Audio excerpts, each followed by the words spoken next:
Energy के साथ। I hope आपने डे 1 का टास्क बहुत अच्छे से कंप्लीट कर लिया है। तो आज मूव करते हैं डे 2 पे, और आज का जो हमारा चैप्टर है वो है acid, basis and salt.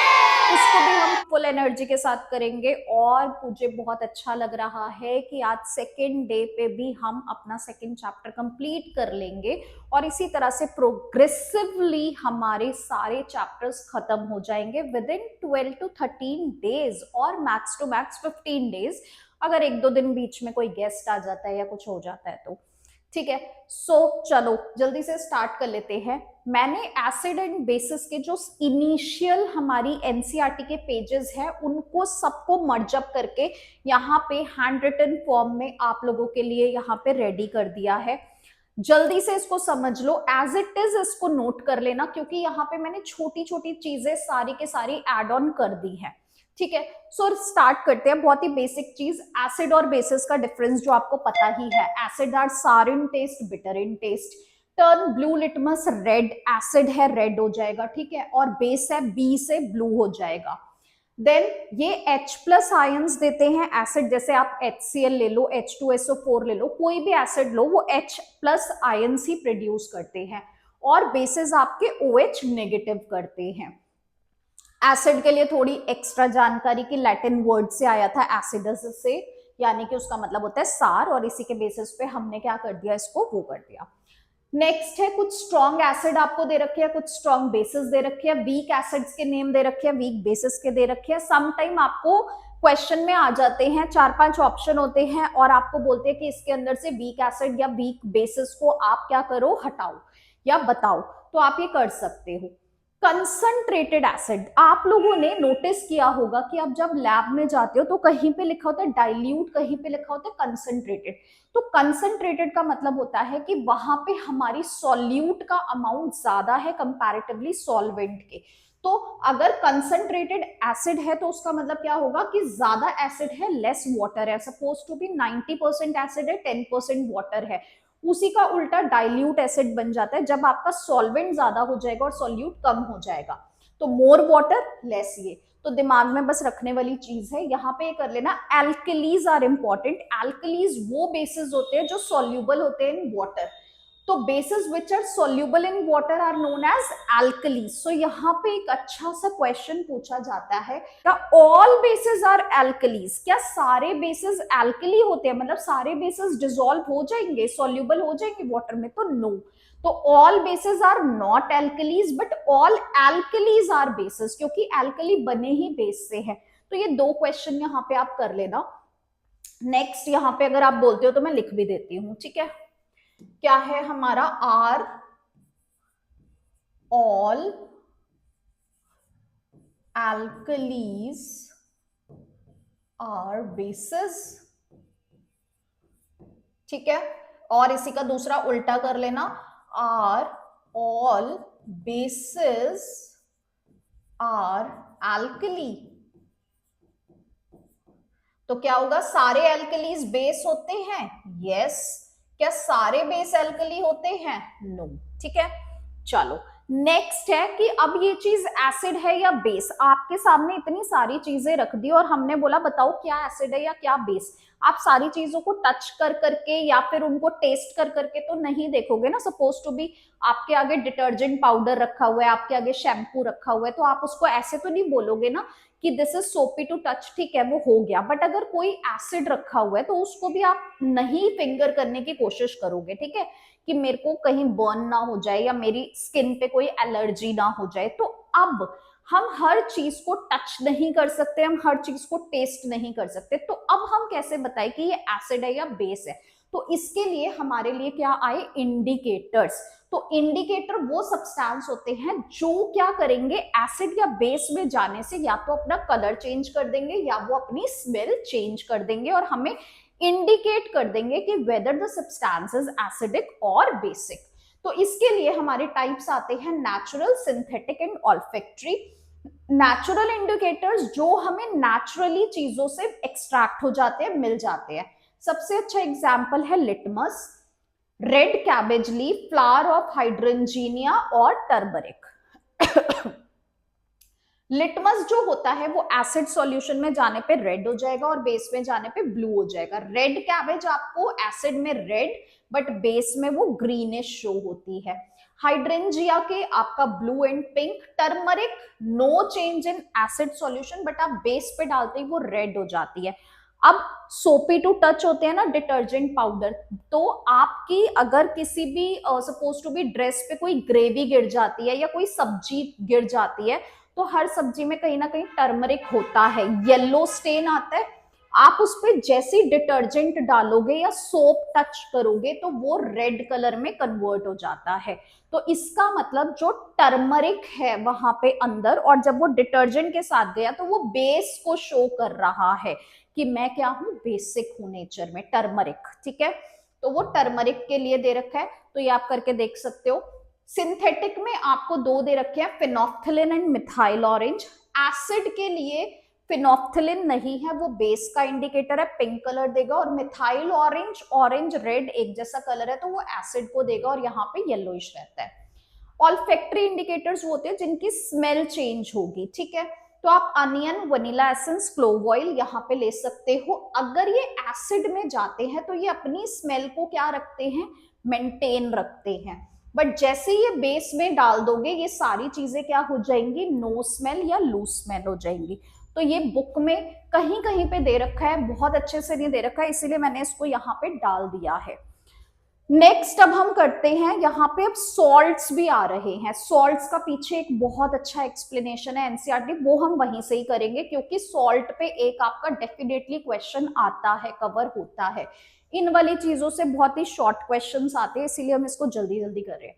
Salt जब एसिड और बेस आपस में रिएक्ट करते हैं तो सॉल्ट फॉर्म हो जाता है। ठीक है, तो यहाँ पे अब हम पढ़ते हैं chemical properties of acids and bases. सबसे पहले हम मेटल को रिएक्ट करा रहे हैं एसिड्स के साथ, तो हम मेटल को जब रिएक्ट कराएंगे एसिड्स के साथ तो वो प्रोड्यूस करते हैं salt plus hydrogen gas. Base के साथ भी सेम चीज होगी, तो आप यहाँ पे कोई भी एसिड ले लो, HCl ले रखा है, Zn ले रखा है। ठीक है, तो HCl या Zn कोई भी ले लिया हमने, तो यहाँ पे देखो ZnCl2, ठीक है, Zn और Cl2, और यहां से H2 गैस जो है वो रिलीज हो गई। सिमिलरली आपकी यहां से H निकलेगा, H2, तो क्या क्या बच गया था, Zn बच गया, Na बच गया, ठीक है, और यहां से O बच गया, वो सब हमने वहां पे रख दिया। तो ये कहता है कि जब भी हाइड्रोजन गैस रिलीज होगी, तो अब गैस तो हमें दिखती नहीं है ना, तो कोई भी रिएक्शन कर रहे हो, कोई भी गैस प्रोड्यूस हो रही है, वो हमें दिखती नहीं है, तो अब हम टेस्ट कैसे करें कि वो कौन सी गैस है। उसके लिए आप क्या करोगे, एक कैंडल रख लो। जब भी आप कोई रिएक्शन कर रहे हो, एक हम कैंडल बर्न करके रख लेते हैं। अब क्या करेंगे, उस कैंडल को लेके जाएंगे, अगर तो वहां पे पॉप साउंड आने लगेगा तो दैट मीन्स वहां पे हाइड्रोजन गैस है, और अगर वो गैस एक्सटिंग्विश हो जाती है तो आप मान लेना कि वहां पे कार्बन डाइऑक्साइड गैस है। तो एक ही कैंडल से हमें दोनों गैसेस के बारे में पता चल सकता है। तो किसी रिएक्शन में जहां पे CO2 रिलीज होगी वहां पे वो कैंडल बुझ जाएगी, और अगर वो पॉप साउंड देने लगेगी और अच्छे से बर्न होने लगेगी तो यानी कि वहां पे H2 गैस है। ठीक है, तो यही दे रखा है। अब यहाँ पे है reaction with metal carbonates. Metal carbonate मतलब carbonate, this is okay, and hydrogen carbonate मतलब HCO3। तो अब आप क्या कर रहे हो, एसिड को इसके साथ जब रिएक्ट करेंगे तो आपको ये याद रखना है कि यहाँ पे CO2 और H2O तो प्रोड्यूस होगा ही होगा। अब जो बच गया वो सॉल्ट हो गया। जैसे देखो, यहां से मुझे क्या करना है, CO2 को तो रिलीज कराना ही है, एक O बच गया, और वो O जाके इस H के साथ मिलेगा तो H2O बन गया। अब क्या क्या चीजें बच गई, Na बच गया और Cl बच गया, वो हमने यहाँ सॉल्ट बना दिया। ठीक है, सेम यहां पे भी हो जाएगा। बेस के साथ मेटल हाइड्रोजन कार्बोनेट या मेटल कार्बोनेट नहीं रिएक्ट करते, तो सिर्फ एसिड के साथ है। तो एसिड के साथ जब मेटल को कराया तो सॉल्ट एंड हाइड्रोजन, जब कार्बोनेट्स के साथ कराया तो salt, carbon dioxide and water. ठीक है, कार्बन डाइऑक्साइड के साथ आपको वही दे रखी है कि वो हो जाती है, नहीं तो दूसरी चीज है कि आप यहाँ पे क्या लेके आ जाओ, लाइम वाटर लेके आ जाओ। लाइम वाटर को जैसे ही लगाओगे वो क्या होने लगेगा, मिल्की हो जाएगा, तो भी हमें पता चल जाता है कि कार्बन डाइऑक्साइड है वहां पे।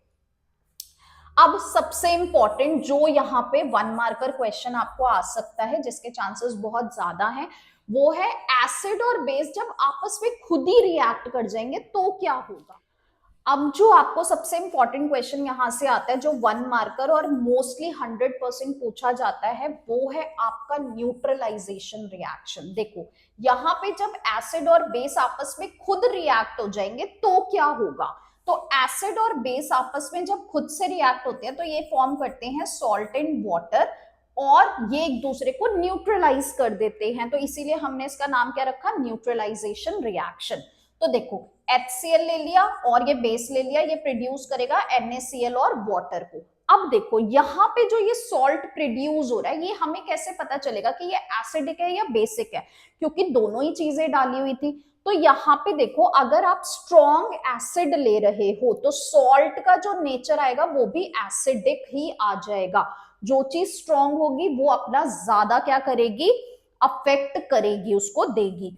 अगर आपने स्ट्रॉन्ग बेस डाला तो वो बेसिक हो गया नेचर में। अगर दोनों वीक हुए या दोनों स्ट्रॉन्ग हुए तो वो न्यूट्रल हो जाएगा।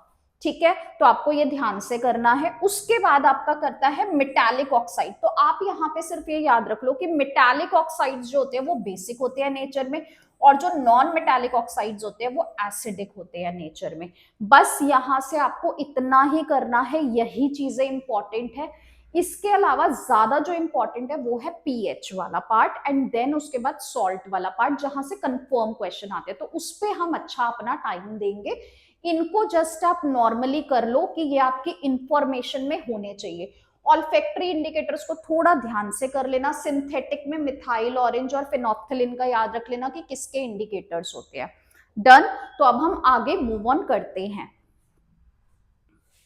नेक्स्ट अब हम मूव कर रहे हैं थोड़ा सा पीएच के ऊपर। पीएच क्या चीज है, चलो उससे पहले एक दो चीजें कि एसिड और बेसिस में क्या चीजें कॉमन होती हैं। तो देखो सारे एसिड, चाहे वो कोई भी एसिड हो, उनके अंदर H+ आयंस होंगे, ठीक है, वो H+ आयंस ही प्रोड्यूस करेंगे और इसी की वजह से उनका एसिडिक नेचर आता है। जितने भी बेसिस होंगे उनमें OH नेगेटिव आएंगे, जिसे हम हाइड्रोक्साइल आयन बोल देते हैं। तो दिस इज कॉमन।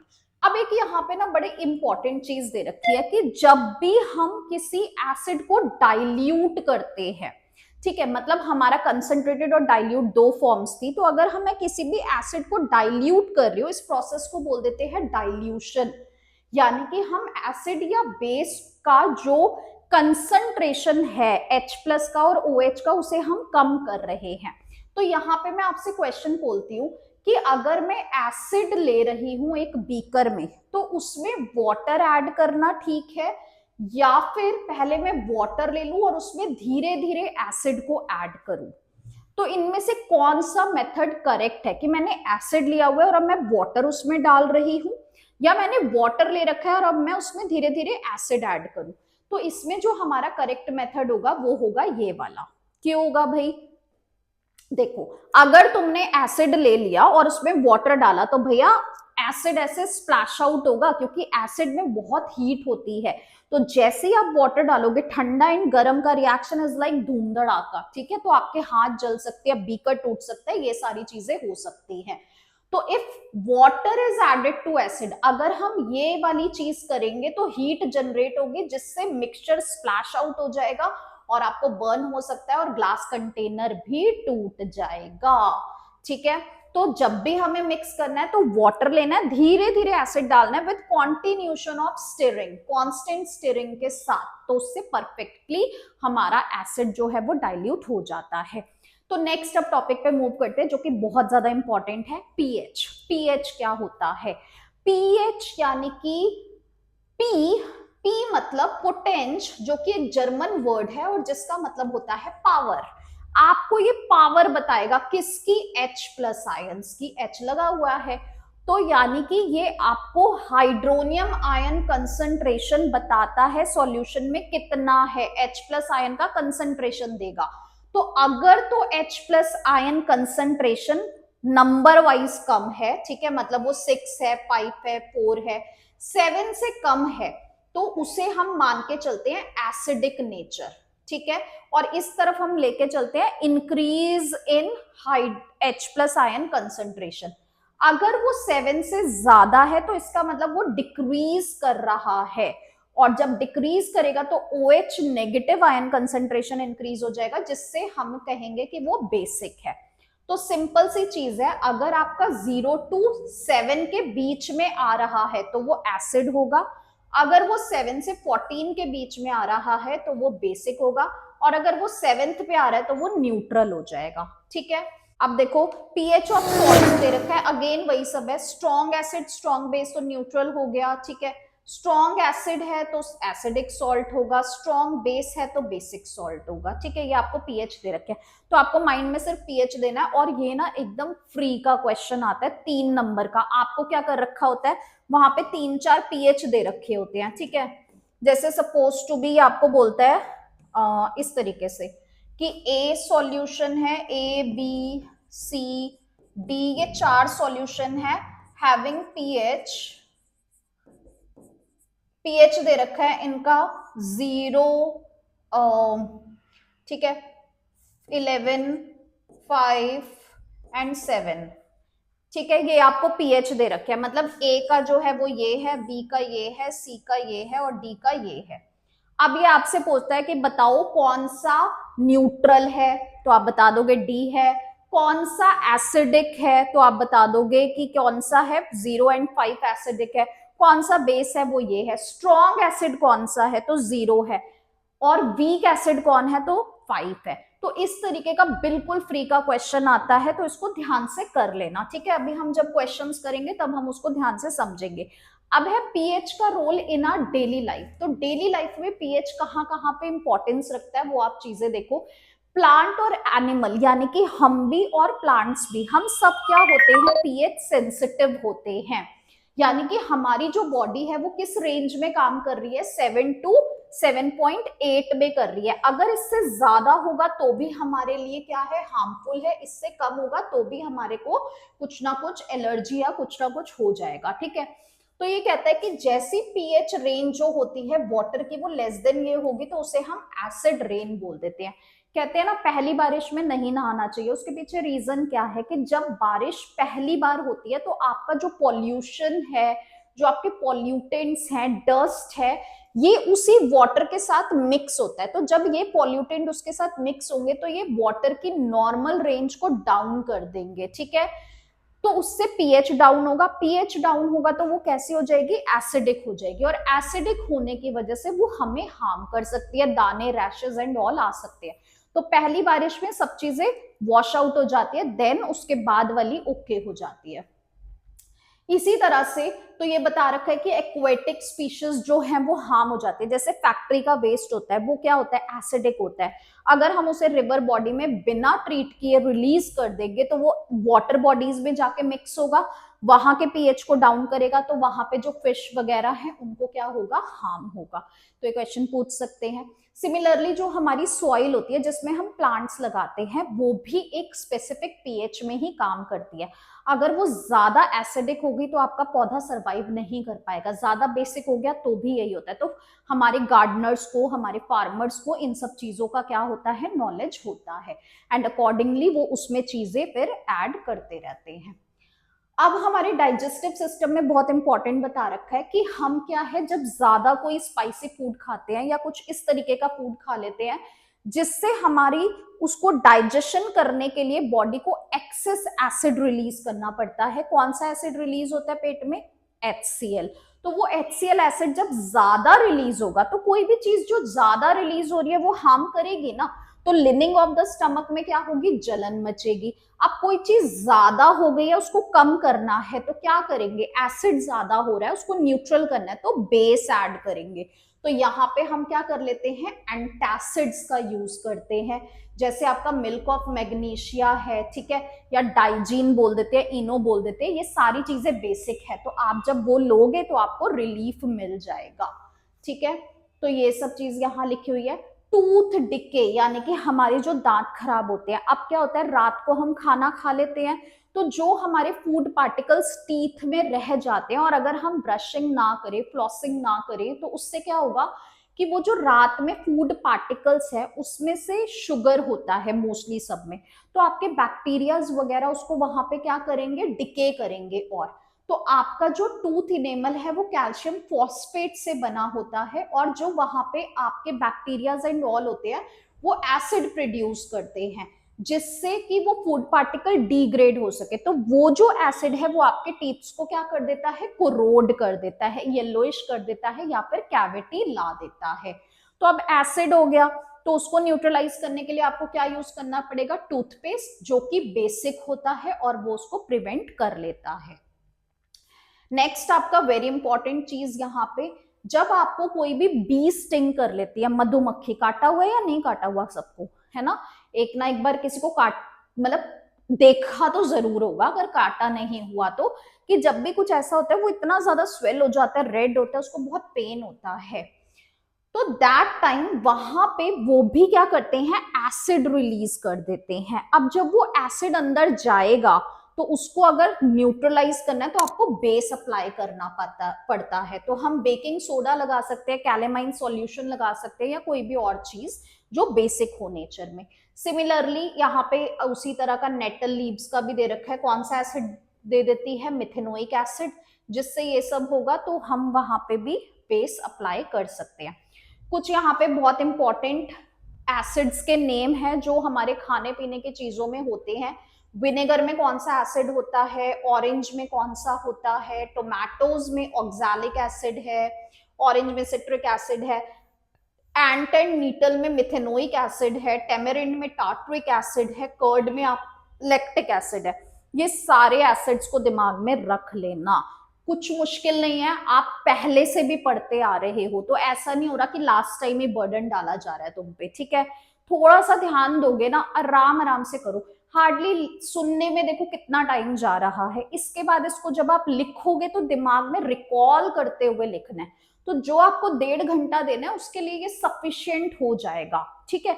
अभी आप लिखते टाइम पूरी अटेंशन के साथ उसको लिखो, समझ के लिखो, सो दैट जब हमारे बाद में टाइम होगा ना एग्जाम्स के बीच में, जब आप उसको करोगे तो आपको याद हो जाएंगी वो चीजें, ठीक है। तो अब जो हमें काम करना है वो इस तरीके से ही करना है कि हम उसे समझ के कर रहे हैं। आप भी इस तरीके से एक बार जब समझ लेते हो तो आप उसको थोड़ा सा इस वे में कराओ कि आप किसी और को समझा रहे हो, उससे चीजें और रिटेन होती हैं, ठीक है। तो थोड़ा ध्यान से करो। अब नेक्स्ट टॉपिक हमारा सॉल्ट है, जो बहुत ज्यादा इंपॉर्टेंट है, कंफर्म क्वेश्चन आता है। 5 सॉल्ट है, 5 में से कोई भी 1 या 2 वो दे देते हैं। कौन कौन से सॉल्ट है याद है थोड़ा सा, पीओपी लास्ट वन, उससे पहले washing soda, baking soda, bleaching powder and sodium hydroxide, that's it. 5 करेंगे फटाफट हमारा चैप्टर कंप्लीट हो जाएगा। चलो, तो अब नेक्स्ट वेरी इंपॉर्टेंट, बहुत ज्यादा, ठीक है, यहीं से ही आपको पूरे क्वेश्चन मिलेंगे। ये 5 सॉल्ट है, 5 को ढंग से कर लेना। बस करना क्या है, प्रोसेस, उसका केमिकल नेम, उसका कॉमन नेम और उसके यूजेस, ये आप 4 चीजें, 5 चीजों की दिमाग में रखो। आपका बड़े आराम से एक क्वेश्चन लॉन्ग में आता है 3 मार्कर में, ठीक है, समटाइम 5 मार्कर विद ऑप्शन आपको एक आधा दे देते हैं, तो 3 मार्कर तो आप समझ के रखो, उसमें आपको कंफर्म आएगा। तो सबसे पहले हम स्टार्ट करते हैं अपना कॉमन सॉल्ट। सॉल्ट यानी कि जो हमें सबसे पहले दांडी यात्रा करके गांधी जी ने नमक बनवाया था, NaCl, वो है हमारा कॉमन सॉल्ट। एक NaCl के मिल जाने से हमारे इतने सारे सॉल्ट क्या हो गए, इन्वेंट हो गए, और हमारा उसका इंडस्ट्रियल यूज इतना ज्यादा बढ़ गया। तो हम देखते हैं कि उस कॉमन सॉल्ट की हेल्प से हमने और कौन कौन से सॉल्ट बनाए। तो सबसे पहले देखो, हमने कॉमन सॉल्ट को लिया NaCl, उसके अंदर वाटर डाला, बट हमें सॉल्ट ज्यादा लेना है, पानी बहुत हल्का सा डालना है, तो उसका एक गाढ़ा गाढ़ा सा क्या बन जाएगा, सॉल्यूशन बन जाएगा, जिसे हम बोल देंगे ब्राइन। तो हमने सॉल्ट लिया, उसमें हमने वाटर डाला, इसको हम क्या बोल रहे हैं, ब्राइन। अब हमने ये चीज कर दी, अब हम इस पे इलेक्ट्रोलिसिस कर देंगे, मतलब एनोड और कैथोड से इलेक्ट्रोड्स को ज्वाइन करा देंगे। तो हमने इसके अंदर इलेक्ट्रिसिटी को पास किया, तो ये क्या हो जाएगा, डीकंपोज हो जाएगा। Na और Cl पानी भी डाला हुआ है, तो ये डीकंपोज होगा और क्या फॉर्म कर देगा, NaOH, जो हमारा फर्स्ट सॉल्ट निकल के आ गया, सोडियम हाइड्रोक्साइड, एंड साथ में इसने Cl2 निकाला और H2 निकाला। बट ये सभी कुछ हमारे लिए बहुत ज्यादा क्या था, यूजफुल था। अब सबसे पहले देख लेते हैं कि NaOH के क्या क्या यूजेस थे। तो ये डीग्रीजिंग मेटल्स में यूज किया जाता है, सोप एंड पेपर इंडस्ट्रीज में और आर्टिफिशियल फाइबर्स में ये यूज किया जाता है। Cl2 नेगेटिव होती है ना, तो पॉजिटिव पे आ रही है। वाटर ट्रीटमेंट, स्विमिंग पूल्स वगैरह में क्लोरीन डाला जाता है सो दैट वो डिसइंफेक्टेंट हो जाए। पीवीसी, सीएफसी, पेस्टिसाइड्स यहाँ पे सब जगह यूज होता है। H2 आपकी H प्लस होती है तो वो नेगेटिव पे आई है। तो ये फर्टिलाइजर्स, ठीक है, मार्गरेन, फ्यूल्स, इन सब जगहों पे यूज किया जाता है। तो हमें हमारा पहला सॉल्ट मिल गया NaOH, साथ में Cl2 और साथ में H2। अब मैंने क्या किया, इसी Cl2 गैस को उठाया और मैंने इसको रिएक्ट करा दिया किसके साथ में, यहाँ पे स्लेक्ड लाइम के साथ, ठीक है। तो आपका स्लेक्ड लाइम है, उसको Cl2 के साथ मैंने रिएक्ट कराया, तो यहां से ये बनेगा CaOCl2, ठीक है, और साथ में H2 जो है वो रिलीज हो जाएगा। तो यहाँ पे देखो CaOCl2, इसका मतलब ये क्या है, कैल्शियम ऑक्सीक्लोराइड। क्या है ये, कैल्शियम ऑक्सीक्लोराइड। तो यहाँ पे हम लिख लेंगे इसको calcium oxychloride, this is the chemical name, ठीक है। एंड ब्लीचिंग पाउडर इसका क्या है, कॉमन नेम है, यही आपकी प्रोसेस है। अब इसके हम यूजेस भी देख लेते हैं, ठीक है। तो आपके जो यूजेस है ये कहाँ कहाँ पे यूज करी जाती है, इसका जो यूज है वो कहाँ कहाँ पे है। एक तो ब्लीचिंग कॉटन और लिनन इंडस्ट्रीज में, टेक्सटाइल में किया जाता है। वुड पल्प को ब्लीच करने के लिए यूज करते हैं, जितना भी व्हाइटनिंग करना है वहां पे ब्लीचिंग पाउडर को उठाओ और डाल दो, ठीक है। ऑक्सीडाइजिंग एजेंट की तरह यूज करा जाता है और डिसइंफेक्टेंट की तरह हम ड्रिंकिंग वाटर में भी यूज कर लेते हैं। नेक्स्ट है अब आपका बेकिंग सोडा, वेरी इंपॉर्टेंट, ज्यादातर पूछा जाता है। ब्लीचिंग पाउडर भी पूछा जाता है, ये भी पूछा जाता है, और सम टाइम एक के साथ दूसरा फ्री भी मिल जाता है, ठीक है। अभी जब हम क्वेश्चन करेंगे तो मैं आपको दिखाऊंगी कि कैसे दो सॉल्ट्स को वो मिक्स कर देते हैं। अब यहाँ पे क्या करेंगे, ये पहले वाले सॉल्ट से ये NaOH आपको उठाएंगे, ठीक है, कि किसमें बन रहा था, और उसको बेकिंग सोडा के साथ ये मर्ज अप कर देते हैं। तो देखो हमारा वहां पे ब्राइन था, ब्राइन क्या था, NaCl और वाटर, ठीक है। अब इन्होंने उसमें CO2 भी डाल दिया और उसमें अमोनिया भी डाल दिया। तो अमोनिया, कार्बन डाइऑक्साइड और ब्राइन, चार चीजें, बेकिंग पाउडर, चार चीजें याद रख लेना, ठीक है। अब यहां से जो प्रोड्यूस होगा वो होगा NH4Cl और NaHCO3, this is your baking soda, sodium hydrogen carbonate, ठीक है।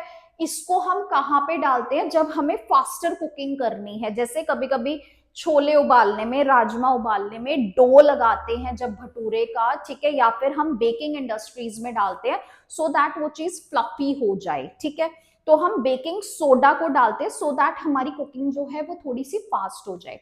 तो आप यहाँ पे सब जगह पे यूज करोगे, बट अभी यहां से CO2 रिलीज नहीं होगी। CO2 कैसे रिलीज होगी, जब ये बेकिंग सोडा को हम हीट करेंगे। तो अभी हमने जस्ट बेकिंग सोडा डाला, जब तक हम उसको गैस पे नहीं रखेंगे और उसको हीट नहीं मिलेगी तब तक रिएक्शन कंप्लीट नहीं होगी। तो जैसे ही आप हीट करोगे तो इसमें से H2O निकलेगा, CO2 निकलेगी, and this is the reason जिससे चीजें क्या हो जाती हैं, फ्लफी हो जाती हैं, ठीक है। यहाँ पे दे रखा है reaction can cause bread and cake to rise and soft and spongy, and आपका सोडियम कार्बोनेट भी रिलीज हो जाता है। तो आपको ये दोनों रिएक्शन करनी है। बेकिंग सोडा क्वाइट डिफिकल्ट है याद करना, बट इसको प्लीज कर लेना, इसको किसी भी हालत में मत छोड़ना, ठीक है। तो ये दो रिएक्शन, पहले बेकिंग सोडा बना कैसे, ब्राइन, CO2 NH3 डाला, ये बन गया। फिर हम जब इसको हीट करेंगे तो ये कंप्लीट होगा। तो रिएक्शन यानी कि क्वेश्चन में आपको देते हैं कि हीट करने पे क्या हो रहा है। नेक्स्ट है अब आपका बेकिंग सोडा, ठीक है। अब देखो आपने बेकिंग सोडा बना लिया, बट आपको पता है बेकिंग पाउडर भी होता है। तो पाउडर क्या होता है बेसिकली, तो जब हम सोडा, यानी कि सोडा है आपका, वो कैसा टेस्ट कर देगा, उसका बिटर कर देगा, बेस है ना ये, तो आपका बिटर बना देगा उसको। तो बिटर चीज जो होगी वो हमें कड़वी लगेगी, तो उसे न्यूट्रलाइज करना है तो हमें बेकिंग पाउडर ऐड करना पड़ता है। तो बेकिंग पाउडर जो है वो एसिडिक होना चाहिए नेचर में। तो हम क्या करेंगे, यहीं से ही इस बेकिंग सोडा को उठाते हैं और इसमें थोड़ा सा एसिड डाल देते हैं, कोई भी एसिड डाल सकते हो आप, माइल्ड होना चाहिए वो, जैसे आप टार्ट्रिक एसिड का यूज कर लो, तो आप कोई भी एसिड डालोगे, एसिड से हमें H+ आयंस ही चाहिए होते हैं, तो वो आपका एक सोडियम सॉल्ट ऑफ एसिड बना देता है, जिसे हम बेकिंग पाउडर बोल देते हैं। तो जब भी बेकिंग सोडा डलता है बेकिंग पाउडर भी डलता है, सो दैट वो न्यूट्रलाइज हो जाए और उसका कोई टेस्ट आपको ना अफेक्ट करे। देन इसके बाद इसके यूजेस वेरी इंपॉर्टेंट, ये कहां पे यूज किया जाता है, एक तो हम इसको एंटासिड्स की तरह यूज करते हैं, वही जब हमारे स्टमक में एक्सेस एसिड हो जाएगा तो हमें रिलीफ देगा। दूसरा, ये सोडा फायर एक्सटिंग्विशर्स में यूज किया जाता है, क्यों? क्योंकि सोडा एसिड, एक होते हैं कार्बन डाइऑक्साइड वाले फायर एक्सटिंग्विशर, डाला और वो क्या हो जाएगा, खत्म हो जाएगी आपकी जो आग जल रही होगी। सोडा एसिड से क्यों बनाया जाता है, सोडा एसिड है तो जब आप उसे हीट पे डालोगे, ठीक है, तो जब आप उसे हीट पे डालोगे तो वो क्या रिलीज करेगी, CO2, और CO2 क्या कर देती है, फायर को एक्सटिंग्विश कर देती है, तो दैट्स वाई ये यूज करा जाता है। चलो जी, अब नेक्स्ट है आपका वॉशिंग सोडा। तो ये जो हमें एक सोडियम का प्रोडक्ट मिल गया ना यहाँ पे Na2CO3, ये भी बड़े काम का है। इस Na2CO3 में आप क्या करो, वाटर ऐड कर दो बहुत सारा, ठीक है, तो ये क्या बना लेगा, आपका वॉशिंग सोडा बना लेगा। पहले इसका बहुत इस्तेमाल किया जाता था क्योंकि हम रिवर से, पॉन्ड से, या फिर हम वेल से क्या करते थे, वाटर्स का मतलब कि लेके आते थे, एंड देन उसी में ही अपनी कुकिंग और वॉशिंग एंड ऑल करते थे। तो क्या होता है कि जब आपका सॉल्टी वाटर होता है तो उसमें आपके डिटर्जेंट एंड ऑल मिक्स नहीं हो पाते अच्छे से, तो हम उसको पहले थोड़ा सा न्यूट्रलाइज करते थे वॉशिंग सोडा डाल के, एंड देन हम उसके अंदर अपने कपड़े वगैरह वॉश करते थे। तो आजकल इसका थोड़ा कम होता जा रहा है। तो यहाँ पे ये, अब यहाँ पे मेन चीज एक आ जाती है, वॉशिंग सोडा को इतना करो ना करो चलेगा, बट यहाँ पे एक क्वेश्चन आता है कि यहाँ पे ये जो भाई 10 है ना, ये क्या सिग्निफाई कर रहा है, ठीक है, तो यहाँ पे ये क्या सिग्निफाई कर रहा है, ये देखो पूछ लिया इसने यहाँ पे, ठीक है, तो ये हम इसको बोलते हैं वाटर ऑफ क्रिस्टलाइजेशन। क्या बोल रहे हैं, वाटर ऑफ क्रिस्टलाइजेशन। ये होते क्या है, it is the fixed number of water molecule present in one formula unit of a salt, यानी कि एक सॉल्ट में कितने वाटर के मॉलिक्यूल्स हैं, उससे आपको क्या बोल देते हो, वाटर ऑफ क्रिस्टलाइजेशन। तो यहाँ पे देखो 5 है, यहाँ पे 10 है, so this show the water of crystallisation. तो आपको अगर मैं क्वेश्चन पूछूं कि यहाँ पे वाटर ऑफ क्रिस्टलाइजेशन कितने हैं, तो आप क्या आंसर दोगे, 2। एक्सक्यूज मी, यहाँ पे दिस इज हाफ, ठीक है, so this is your water of crystallisation, ये कर लेना, this is important. Now washing soda के यूजेस देख लो, ये एक इंपॉर्टेंट यूज है, ये पूछा जाता है। परमानेंट हार्डनेस ऑफ वाटर को हटाने के लिए हम इसका यूज करते हैं, cleansing agent for domestic, manufacturing of sodium compound such as borax and glass, soap and paper industries में भी यूज किया जाता है। Now the last one and again very important, plaster of Paris। आपने पीओपी देखा है हमारे घर की फॉल सीलिंग्स में, हमारे घर की वॉल्स को स्मूथ करने में, इवन टॉयज पीओपी के बने होते हैं, फ्रैक्चर होता है तो पीओपी का वो करते हैं, तो पीओपी एक बहुत ही ज्यादा इंपॉर्टेंट चीज है।